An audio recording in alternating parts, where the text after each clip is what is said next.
बॉलीवुड का एक विलन जिनकी एंट्री ही कुछ ऐसी होती थी कि लोग उन्हें हीरो से भी ज्यादा नोटिस किया करते थे। ऊंचा कद, दमदार शरीर और चलने का अंदाज ऐसा कि सबकी नजरें उन्हीं पर ही टिक जाएं। लड़कियां तो उन पर दिल हार बैठती थी और उनके हर एक इशारे पर कुछ भी करने को तैयार रहते।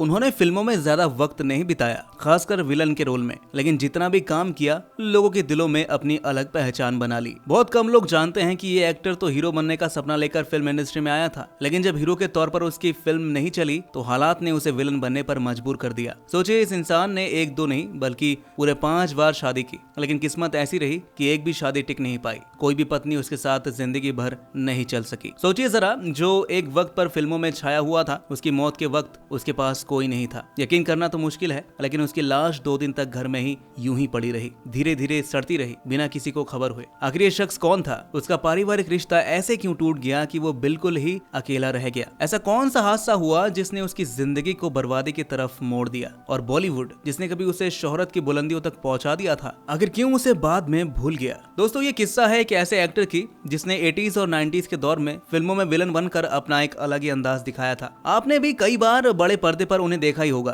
कभी गली का गुंडा, कभी दबंग बदमाश, तो कभी हीरो का सबसे बड़ा दुश्मन बनकर। शहंशाह में वो लोकल गुंडा बने थे, या गुमराह फिल्म में संजय दत्त के खिलाफ रिंग में उतरे थे। हर बार उनका अंदाज याद रह गया। उनकी पहचान हमेशा उस दमदार खलनायक की रही, और इस खास एक्टर का नाम था महेश आनंद। महेश आनंद की जिंदगी फिल्मों में जितनी डरावनी दिखती थी, असल में उससे कहीं ज्यादा दर्दनाक थी। करियर जब अपने ऊंचे मुकाम पर था, तभी एक ऐसा हादसा हुआ जिसने उनकी पूरी जिंदगी को उथल पुथल कर दिया। सबसे हैरान कर देने वाली बात यह रही कि जिन लोगों के साथ उन्होंने अपनी जिंदगी के 20 साल गुजारे, वही फिल्म इंडस्ट्री उन्हें उनके आखिरी वक्त में पूरी तरह भुला चुकी थी। 5 शादी करने वाले इस एक्टर की अंतिम यात्रा में सिर्फ उनकी एक पत्नी ही मौजूद थी। उनकी मौत भी बहुत ही दुखद रही। कई दिन तक किसी को पता ही नहीं चला कि वो इस दुनिया में है नहीं। चलिए अब आपको सुनाते हैं महेश आनंद की जिंदगी की वो कहानियां जिसमें पता चलता है कि उन्होंने बॉलीवुड में अपना सफर कैसे शुरू किया, उनका करियर कैसे चला, और फिर कैसे वक्त ने उन्हें अकेलेपन और अंधेरे की तरफ धकेल दिया। महेश का जन्म 13 अगस्त 1961 को मुंबई में हुआ था। उनके पापा साउथ इंडियन थे और मां महाराष्ट्रियन। पिता मुंबई में गैरेज चलाते थे, जबकि मां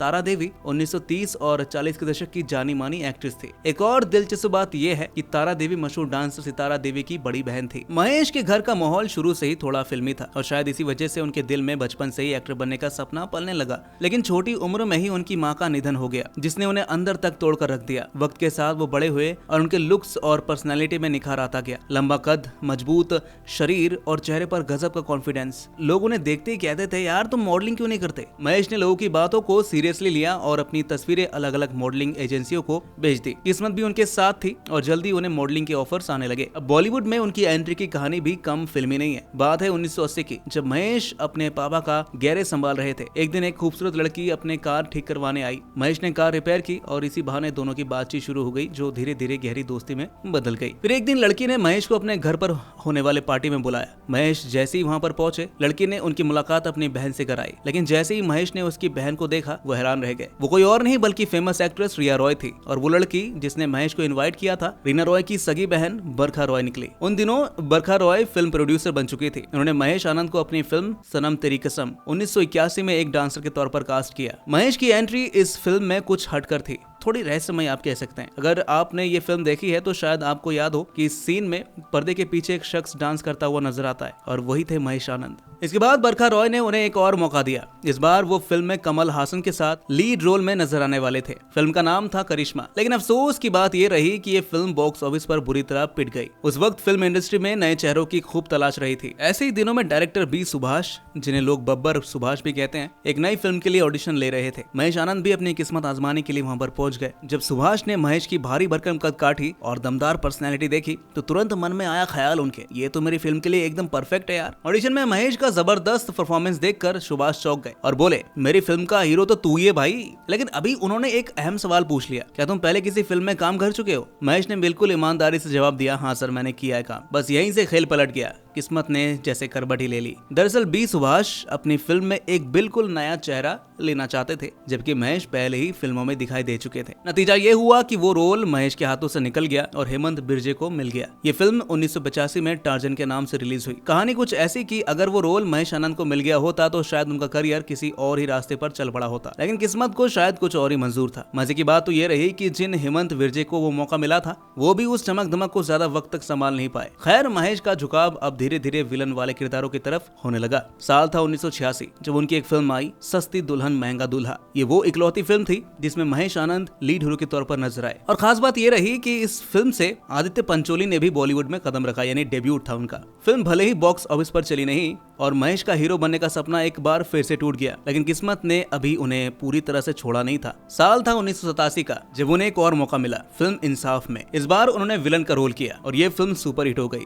यहीं से उनके करियर ने रफ्तार पकड़नी शुरू की। अब अगली साल उन्हें अमिताभ बच्चन के साथ शहंशाह में काम करने का मौका मिला। फिर 1988 में गंगा जमुना सरस्वती में उन्होंने जबरदस्त भूमिका निभाई। इन फिल्मों ने उन्हें एक पावरफुल विलन के तौर पर पहचान दिला दी। गंगा जमुना सरस्वती के बाद तो जैसे महेश आनंद के करियर ने उड़ान भर ली। एक के बाद एक बड़ी फिल्मों के ऑफर उन्हें मिलने लगे। सोने पे सुहागा, कब्जा, हथियार, इलाका और मुजरिम जैसी फिल्मों में उन्होंने लगातार खतरनाक और दमदार विलन का रोल किया। उस समय उन्हें हिंदी फिल्मों के सबसे खौफनाक और ताकतवर विलनों में गिना जाने लगा। साल 1989 और 1990 महेश के करियर का सबसे सुनहरा वक्त था, लेकिन ठीक उसी दौरान उनकी जिंदगी में एक बड़ी मुसीबत आ गई। नशे की हालत में उन्होंने अपने कार से सड़क किनारे सो रहे 3 लोगों को कुचल दिया। यह हादसा अमिताभ बच्चन के घर के पास हुआ था। ये उनके जीवन का सबसे मुश्किल दौर था, मगर चौंकाने वाली बात यह थी कि खुद अमिताभ बच्चन ने उनकी लीगल लड़ाई में पूरी साथ दी। किसी तरह महेश इस मामले से बाहर निकल पाए और फिर से फिल्मों में एक्टिव हो गए। फिर साल था 1993 जब फिल्म गुमराह रिलीज हुई और ये फिल्म महेश आनंद के करियर का टर्निंग पॉइंट बन गई। इसमें उनका एक फाइट सीन इतना जबरदस्त था कि लोग उन्हें संजय दत्त के टक्कर का मानने लगे। असल में हुआ कुछ यूं था कि फिल्म की शूटिंग के दौरान एक फाइट सीन हांगकांग में शूट होना था, जिसमें संजय दत्त को एक फाइटर के साथ एक्शन करना था, लेकिन वो फाइटर सेट पर टाइम पर नहीं पहुंच सका। तभी डायरेक्टर की नजर महेश आनंद पर पड़ी और उन्होंने उन्हें वो सीन करने को कहा। महेश ने बिना किसी हिचक के हाँ कह दिया और ऐसा दमदार एक्शन किया कि खुद संजय दत्त भी उनके सामने हल्के लगने लगे। गुमराह वही फिल्म थी जिसकी शूटिंग के बीच में संजय दत्त को 1993 के मुंबई बम धमाकों के केस में गिरफ्तार कर लिया गया था। इसी दौरान संजय और महेश के बीच अच्छी खासी दोस्ती हो गई। दोनों को जिम जाने और बॉडी बिल्डिंग का बहुत शौक था। ऊपर से दोनों के लंबे बालों वाला लुक भी काफी मिलता जुलता था। शायद इसी वजह से दोनों की ट्यूनिंग जम गई और वो अच्छे दोस्त बन गए। गुमराह फिल्म के बाद महेश आनंद का करियर जैसे उड़ान भरने लगा। एक के बाद एक हिट फिल्म में वो नजर आने लगे और अपनी एक खास पहचान बना ली। जब बॉलीवुड में उनका नाम जमने लगा तभी साउथ की फिल्म इंडस्ट्री की नजर भी उन पर पड़ी। तमिल और तेलुगु फिल्मों में भी उन्होंने खलनायक के रोल किए और वहाँ भी उनकी पर्सनैलिटी और एक्शन का खूब जलवा चला। हर तरफ से काम और तारीफें मिल रही थी, सब कुछ बढ़िया चल रहा था। लेकिन फिर एक ऐसा हादसा हुआ जिसने उनकी जिंदगी की रफ्तार ही बदल दी। ये किस्सा है 1996 का, जब फिल्म अग्निपथ की तमिल रिमेक शिव शक्ति बनाई जा रही थी। इस फिल्म में महेश को मेन विलन का रोल मिला था। शूटिंग के दौरान एक बहुत ही जरूरी सीन था हेलीकॉप्टर से कूदने वाला स्टंट। उस दौर में आज जैसी सेफ्टी की सुविधाएं नहीं होती थी। स्टंट करते वक्त जरा सी गलती हुई और महेश सीधा जमीन पर आ गिरे। इस हादसे में उनकी रीढ़ की हड्डी को गहरी चोट लग गई। चोट इतनी गंभीर थी कि डॉक्टरों ने उन्हें पूरी तरह बेड पर रेस्ट करने के लिए भेज दिया और किसी भी तरह की शारीरिक गतिविधि से दूर रहने के लिए सख्त सलाह दी। यह हादसा सिर्फ उनके शरीर के लिए नहीं बल्कि उनके करियर के लिए भी एक बड़ा झटका साबित हुआ। पूरे 1 साल तक वो बिस्तर से उठ नहीं पाए। लगातार लेटे रहने की वजह से मांसपेशियां जवाब देने लगी और उनका शरीर शूटिंग लायक नहीं रहा। सबसे दुख की बात यह थी कि इस दौरान उनकी झोली से एक एक करके सारी फिल्में भी फिसलती जा रही थी। जिसे कभी बड़े बड़े प्रोड्यूसर अपनी फिल्म में लेने के लिए लाइन लगाते थे, वही अब उन्हें एडवांस में दी हुई रकम वापस लौटाने का दबाव बनाने लगे। जैसे जैसे हालात बिगड़ते गए, फिल्म इंडस्ट्री ने भी धीरे धीरे उनसे दूरी बना ली। जो कभी करीब थे वो भी एक एक करके साथ छोड़ते गए। हालात ऐसे हो गए कि उनके सौतेले भाई ने भी उनके सालों की कमाई पर कब्जा कर लिया। सिर्फ 4 साल में महेश का नाम इंडस्ट्री से लेकर रिश्तेदारों तक सबकी यादों से मिट गया। उन्होंने बहुत कोशिश की, दोबारा वापसी की, लेकिन उन्हें कहीं कोई मौका नहीं मिला। धीरे धीरे महेश गहरे डिप्रेशन में चले गए और फिर शराब की लत ने उन्हें पूरी तरह अपनी गिरफ्त में ले लिया। हालात इतने बिगड़ गए कि उनके पास ऑटो में बैठकर कहीं जाने तक के पैसे नहीं बचे थे। उनकी बहन लता के पति कुणाल दासगुप्ता, जो एक बड़ी कॉर्पोरेट कंपनी के सीईओ थे, उन्होंने हर मुमकिन मदद की, लेकिन महेश वो मदद भी शराब में डुबा देते थे। ये बुरा वक्त सिर्फ उनके करियर तक रुका नहीं बल्कि उनके पर्सनल लाइफ को भी बुरी तरह से झकझोर कर रख दिया। महेश आनंद की पहली शादी बरखा रॉय से हुई थी, जिन्होंने उन्हें फिल्म इंडस्ट्री में पहला मौका दिया था, लेकिन कुछ साल बाद ये रिश्ता टूट गया और दोनों का तलाक हो गया। साल 1987 में महेश ने मिस इंडिया इंटरनेशनल रह चुकी एरिका मारिया से दूसरी शादी की। दोनों का एक बेटा हुआ जिसका नाम उन्होंने प्यार से त्रिशूल रखा, लेकिन अफसोस ये रिश्ता भी ज्यादा वक्त तक टिक नहीं पाया और आखिरकार दोनों का तलाक हो ही गया। फिर 1992 में महेश ने तीसरी शादी की, इस बार एक्ट्रेस मधु मल्होत्रा से, लेकिन किस्मत को कुछ और ही मंजूर था। उस दौर में महेश का एक्सीडेंट हुआ और उनका करियर ढलान पर आने लगा। ऐसे मुश्किल वक्त में मधु ने भी उनका साथ छोड़ दिया। फिर भी महेश ने हिम्मत नहीं हारी और खुद को फिर से संभालने की एक और कोशिश की। साल 2000 में उन्होंने चौथी बार शादी की, इस बार एक्ट्रेस उषा बचानी से। उन्हें लगा था कि शायद अब जिंदगी थोड़ा सुकून जोखिम भरी हो जाएगी, लेकिन न काम था न कोई कमाई, ऊपर से शराब की लत हालात ने और बिगाड़ दिए थे। उषा के लिए भी ये रिश्ता निभाना आसान नहीं था, खासकर मुंबई जैसे महंगे शहर में जहाँ हर दिन की जिंदगी खुद एक जंग होती थी। सिर्फ 2 साल में ही उषा ने उनसे अलग होने का फैसला कर लिया। अब महेश बिल्कुल अकेले हो गए थे। उन्होंने खुद को अपने फ्लैट में बंद कर लिया था और धीरे धीरे शराब में डूबते चले गए। वो जहाँ भी काम की तलाश में जाते बस मायूसी ही मिलती। एक वक्त था जब 90s के दशक में वो खलनायक के रोल में बड़ा नाम थे, लेकिन अब फिल्म इंडस्ट्री ने जैसे उन्हें पूरी तरह भुला दिया था। उनका करियर रुक सा गया था, जैसे सब कुछ थम गया हो। किस्मत ने एक बार फिर करवट ली और उन्हें एक नया मौका मिला। साल 2015 में उनकी मुलाकात बेलारूस की एक महिला लाना से हुई। धीरे धीरे दोनों के बीच नजदीकियां बढ़ी और बात शादी तक पहुंच गई, लेकिन लाना को वीजा की दिक्कतों का सामना करना पड़ा, जिससे वो भारत में ज्यादा वक्त नहीं बिता पा सकी। हर 4 महीने में वो सिर्फ कुछ दिनों के लिए महेश से मिलने आया करती थी। इस बीच महेश आनंद काम की तलाश में दर दर भटकते रहे। फिर 2018 में उन्हें पता चला कि निर्माता निर्देशक पहलाज निहलानी गोविंदा के साथ एक नई फिल्म बना रहे हैं। ये सुनते ही महेश सीधा पहलाज जी से मिलने पहुंच गए और किसी भी छोटे मोटे रोल की गुजारिश करने लगे। महेश की हालत देखकर फिल्म मेकर पहलाज निहलानी का दिल पिघल गया। उन्होंने अपनी फिल्म रंगीला राजा में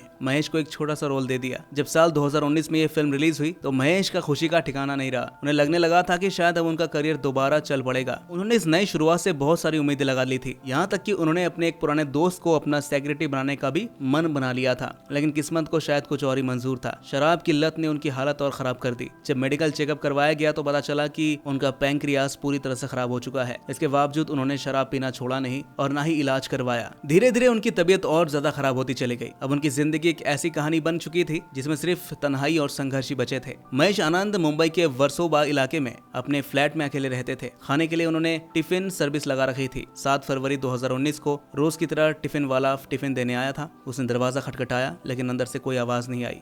उसने सोचा शायद महेश किसी काम में बिजी होंगे, इसलिए टिफिन दरवाजे के बाहर ही रखकर चले गए। 8 फरवरी को जब रोज की तरह टिफिन वाला खाना देने के लिए आया तो देखा कि पिछला टिफिन वैसे ही का वैसे ही रखा हुआ है। उसे थोड़ा अजीब लगा। उसने दरवाजा खटखटाया, लेकिन अंदर से फिर भी कोई आवाज नहीं आई। थोड़ी चिंता तो होती ही है, लेकिन फिर यही सोचकर कि शायद महेश कहीं बाहर गए होंगे तो इसलिए उसने कुछ किया नहीं। उसने नया टिफिन भी वहीं रख दिया और चुपचाप वहां से लौट गया। 9 फरवरी को भी जैसे ही रोज की तरह वो टिफिन देने के लिए आया तो देखा कि पहले के दोनों टिफिन वैसे के वैसे ही रखे हुए हैं। अब उसके मन में शक होने लगा कि भाई कुछ तो गड़बड़ है। उसने फौरन पड़ोसियों को बताया कि ये चल रहा है। पड़ोसियों को भी बात अजीब लगी तो उन्होंने बिना देर के पुलिस को बुला लिया। पुलिस आई, दरवाजा तोड़ा और जैसे ही अंदर गए नजारा देखकर सब दंग रह गए। कमरे में तेज बदबू फैली हुई थी, लेकिन टीवी अब भी चल रहा था और वहीं सोए पर महेश आनंद की लाश पड़ी हुई थी, जो 3 दिन पहले ही दम तोड़ चुकी थी और अब सड़ने लगी थी। जैसे ही उनकी मौत की खबर सामने आई पूरा बॉलीवुड चौंक गया। किसी को यकीन नहीं हुआ कि इतना दमदार एक्टर जिसने कई बड़े बड़े सुपरस्टार्स के साथ काम किया था इस तरह अकेलेपन में दुनिया से चला जाएगा। फिल्म इंडस्ट्री के लोग इस दुखद खबर से दुखी और हैरान दोनों थे।